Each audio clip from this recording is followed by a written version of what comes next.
Similar কখনোই নয়। Pink কাট দিয়েছি যাও। এখানে আমি ফ্লিকাটা ইউজ করলাম, ঠিক আছে, দেখো এখানটায় দিলাম আর এখানে দিলাম আমি। এর মধ্যে টেক্সচারের কতটা ডিফারেন্স দেখো, আমি এখানটা জাস্ট মেল্ট করছি, দেখো এখানটা মেল্ট করলাম, এটাতে দেখবে বেশি শাইন আছে। আর এটা দেখো পুরোপুরি এটা ক্রিমি বেশি, এটা বেশি চ্যাটচ্যাটে টাইপের। এটাতে তুমি হাত দাও বুঝতে পারবে শাইনটা বোঝা যাচ্ছে। এটা দেখো দুটোর মধ্যে ডিফারেন্স আছে, দেখেছো? এটা একটু বেশি অয়েলি লাগছে না? তবে বুঝে গেছো স্কিন বুঝে কাজ করতে হবে। তুমি যদি দুটো প্রোডাক্টই এক ভেবে কেনো তাহলে কিন্তু ভুল করবে।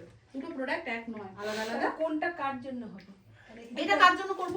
গ্লাস ফিনিশ করলে ভালো লাগবে। গ্লাস ফিনিশ করলে এটা ইউজ করব, এক নম্বর কথা। প্লাস হচ্ছে এক্সেসিভ ড্রাই স্কিন যখন পাবো আমি তখন কাজ করব। আমি যদি এই জিনিসটাকে যদি গরমে ইউজ করি সমস্যা পড়বো। গরমে কিন্তু এটাও আমরা ইউজ করতে পারি যদি ড্রাই স্কিন পাই। বোঝাতে পারলাম? এটা উইন্টারের জন্য বেস্ট, কিন্তু এটা আমরা সারা বছর ইউজ করতে পারি।